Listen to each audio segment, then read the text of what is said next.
think we're a 4, I think it's 4 out of 4, so I guess that's pretty good. Starting with conservation at home, over the past year or so, we've had a lot of conservation at home or work certifications in prominent places such as Fermilab, Hawthorne Hills Nature Center, Elmhurst Hospital, Napier Settlement, and the Fine Line Creative Arts Center in St. Charles. And if you look closely, the Fine Line even features the Nature of Art, or the Art of Nature garden on their website.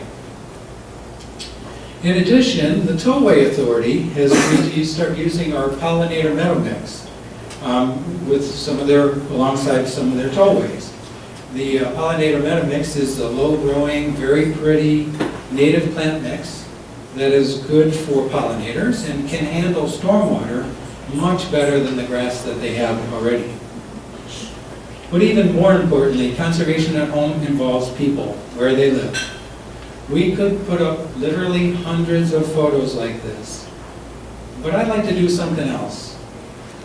Would any of you here today that have already been certified, or are thinking about being certified, please stand up.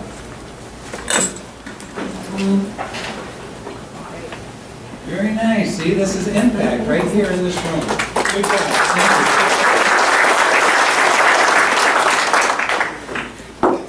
In the past 2 years, as Brooke said, the Conservation at Home movement has expanded to include whole communities.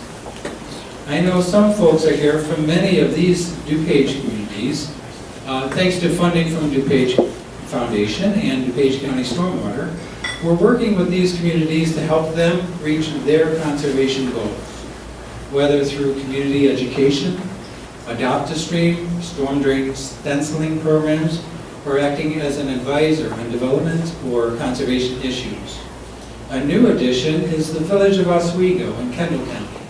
It's a great partnership already. All over the area, new gardens were planted by volunteers, sometimes with our help designing them, sometimes with our help doing the actual installation. Sometimes we were just on hand to certify them as conservation at work sites. Some were done with grant money from companies such as Lyondell-Bissell. Some were funded by the government agency or private individuals. Some prominent locations, though not all of them, were Kane County's Government Center, the Ellis Equestrian Center in Kendall County, which is planted with meadow mix, Oswego's and Naperville's city halls, Plano, Yorkville, and our own Dixon Nurse office in Montgomery is sporting a new rain garden. This year marks the 25th anniversary of the DuPage River Sweep. First off, I want to thank Rod Stipe and Waste Management, who is here today, for their years of support. They have supported this effort for all 25 years, which is just amazing.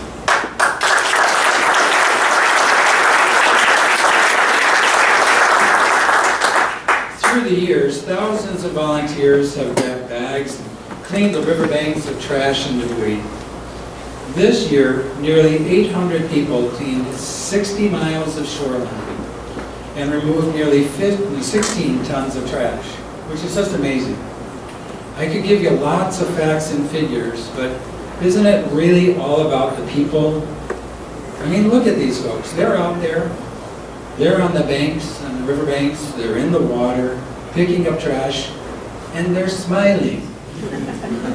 I mean, do you think that kids like this will, well, in a second here, will grow up ever wanting to throw their cans and bottles in a river?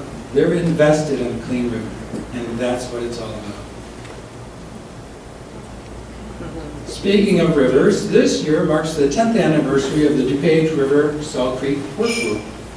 It's an innovative coalition of wastewater treatment plant operators, some of which are here today, won some awards, municipalities, DuPage County, the Forest Preserve, environmental groups, and consultants.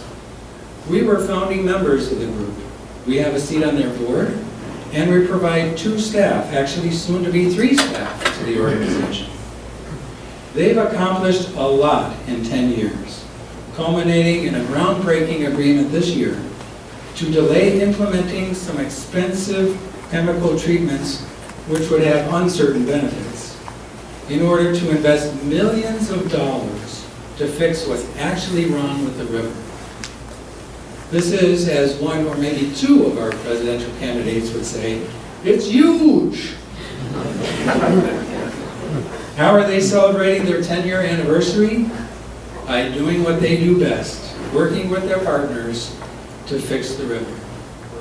This is a photo of their latest project, the 1.5 mile long river restoration project in Wooddale. There's been some groundbreaking, literally groundbreaking stuff on the land side as well. We have figured out a way to work with developers, with municipalities, with regulators, to actually improve the ecological condition of open space after the site is developed. There used to be a golf course on Naperville's northwest side. It was never a good golf course because every time it rained, it flooded. But with that amount of open space available in Naperville, it's not surprising that a national home builder like Pulte would come along with a development scenario. Well, the city was really concerned about increased stormwater coming off of the site and being able to provide an amenity to the neighbors around what used to be a golf course. So they asked us to help. We proposed our Natural Area Assurance Program, which protects the open space forever, gets it restored to a more natural state, which will help manage the stormwater, and perhaps most importantly, has a funding and oversight mechanism to make sure the open space stays managed forever. It takes a whole team to do this, of course, and working in partnership is one of our strengths.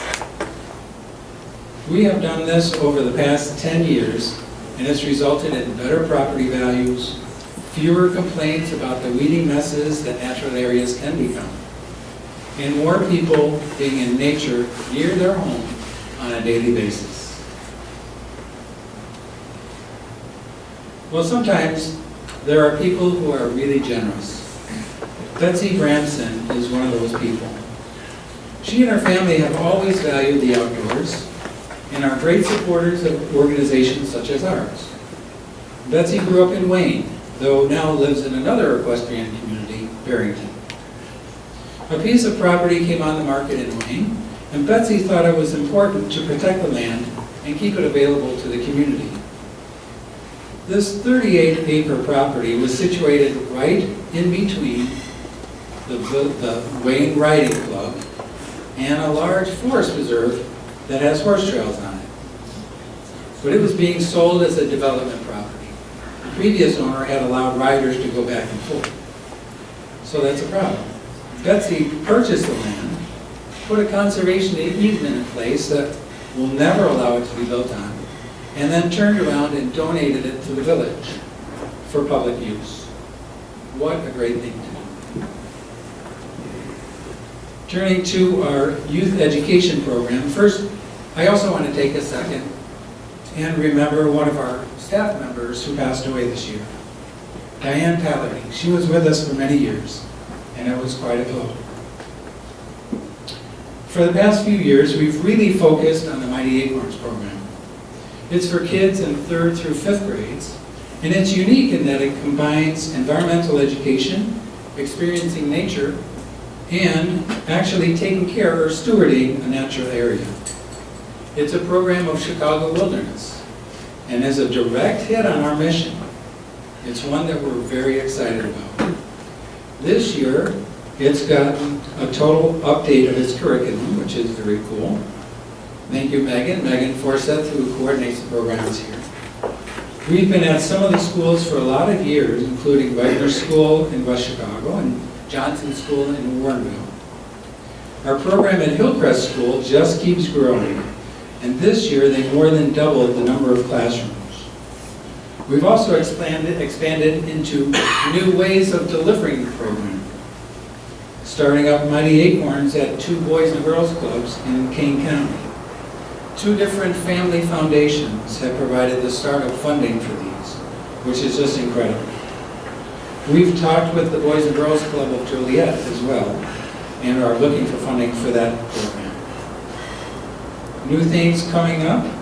Well, we have a new partnership with Meadow Glen School in Naperville Park District, a pilot program at Camp Greenwood in Woodridge this summer, and a new program at Red Oak Nature Center in the Aurora area with Fox Valley Park District, which is being funded through the Dunham Fund. It's very exciting. It's great expansion. Did you get a sense that we work in partnership a lot? We wouldn't be able to do much if we didn't. Here's another project we're proud of. It involves the village of Lamont, Sidco, Lamont High School, and us. The village owns about 100 acres of land right off the downtown that used to be quarries. It's been pretty beat up over the years, but the quarries and paths provide a lot of recreation to an awful lot of people. The village would like to improve the ecology and appearance of the site and perhaps draw more visitors to their downtown area. Sidco has generously offered to help, and this past year gave us a grant to work there. In the past year, we have provided a number of educational programs for the nearby high school classes and gotten the kids help clearing invasives. We've held 2 large community work days where more than 400 volunteers have cleared an incredible amount of honeysuckle and buckthorn. They have spread native plant seed, put plants in the ground, and even planted 40 native trees. The place is looking much better now than it did last fall. But again, it's all about engaging the community. We had busloads of people come out. Lots of families, lots of little kids, even high school kids. I mean, look at, people are more invested in this site than ever before. You might remember hearing about our picturesque 253-acre preserve along the Fox River in Ottawa. Over the past year, we've been able to get a woodland burn there, watch the 90 acres of prairie that we seeded come in, and gotten to know an awful lot of people who come out there once or more a month in the cold, the hot, the rain, the snow.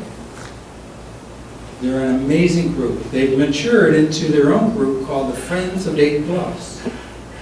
We've also had incredible help from companies such as V3, Fairmount Santrol, and Pizzo to get an awful lot of heavy lifting done. We're proud to say that the official grand opening celebration, held in conjunction with our partner, there's that word again, the City of Ottawa, will be held about a year from now. Stay tuned and come on out. Over the past year, you've heard a lot about the Hamill Family Foundation grant. Well, thanks to you guys, we were successful in raising the match we needed to get the grant.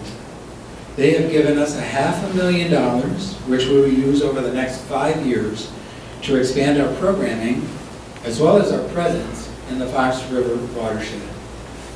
Of course, many people had many ideas about how to use the money. So we talked with our advisory councils in Kane and Kendall counties, as well as our board and staff members, to focus our efforts. This will adapt as we go forward, but in general terms, here's what we're planning. Education got a lot of interest, so we will be expanding Mighty Acorns in Kane County, helping the Kendall County Outdoor Education Center do what they do best, and using the Dayton Bluffs property for students in Ottawa. We'll start some technical education programs for municipal workers, park districts, etc. We want to expand conservation at home and conservation in our community programs in Kane and Kendall counties.